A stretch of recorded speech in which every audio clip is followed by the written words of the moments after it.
एक दूरस्थ पर्वतीय गांव में ऊंचे पहाड़ों और घने जंगलों के बीच आशा नाम की एक युवा लड़की रहती थी।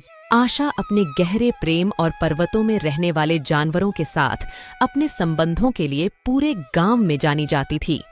हर प्राणी, चाहे वह सबसे छोटा गिलहरी हो या राजसी पर्वतीय हिरण, उसके साथ एक विशेष बंधन साझा करता था।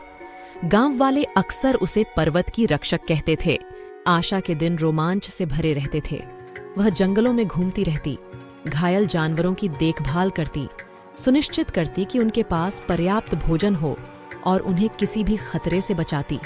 जानवर बदले में उसे बहुत प्यार करते और उस पर पूरी तरह से विश्वास करते थे। हर सुबह पक्षी मधुर गीत गाकर उसे शुभ प्रभात कहते और जानवर उसके पीछे पीछे चलते जैसे वह उनकी ही एक हो। एक दिन एक भयंकर सर्दी का तूफान पहाड़ों में आया, जिसने अपने साथ कड़कती ठंड लाई। जानवर भोजन खोजने के लिए संघर्ष कर रहे थे।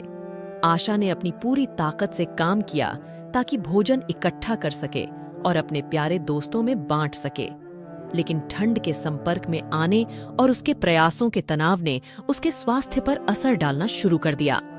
दिन बीतते गए और आशा बीमार पड़ गई। उसकी ताकत कम होने लगी और वह अब जंगल में जानवरों की देखभाल करने नहीं जा सकती थी। जानवर अपने प्रिय रक्षक के साथ कुछ गड़बड़ महसूस करते हुए बेचैन और चिंतित हो गए। वे उसकी कोमल छुअन और सांत्वनाप्रद उपस्थिति को याद करने लगे। एक विशेष रूप से ठंडी शाम को, जब आशा अपने बिस्तर पर लेटी हुई थी, कमजोर और बुखार से ग्रस्त जानवर उसके छोटे से कुटीर के बाहर इकट्ठा हुए। बुद्धिमान बूढ़ा उल्लू, जो हमेशा आशा का करीबी दोस्त रहा था, ने एक बैठक बुलाई।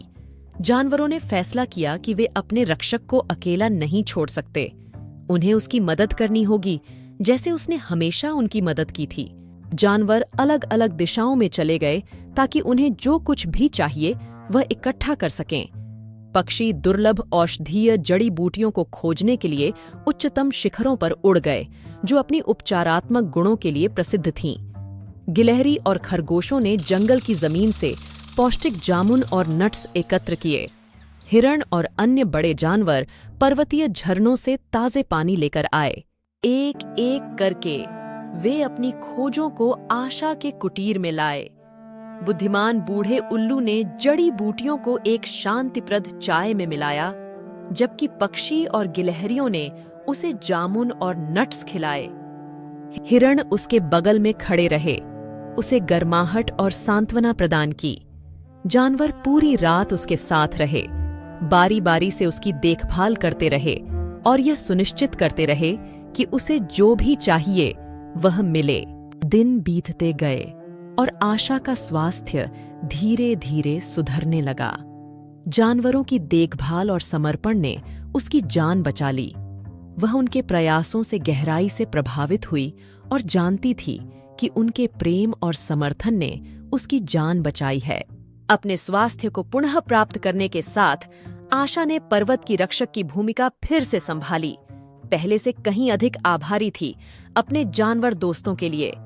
तूफान बीत चुका था और पर्वतों में जीवन अपने शांतिपूर्ण लय में लौट आया। आशा और जानवर एक दूसरे का ख्याल रखना जारी रखा। उनका बंधन पहले से भी अधिक मजबूत हो गया। उस दिन से पर्वत की रक्षक और जानवरों के अनंत प्रेम की कहानी गांव और उससे आगे फैल गई। यह करुणा, मित्रता और एकता की अविश्वसनीय शक्ति की एक कहानी बन गई, जिसने सभी को यह याद दिलाया कि पहाड़ों के दिल में सच्ची रक्षात्मकता, प्रेम और देखभाल का दो तरफा रास्ता है।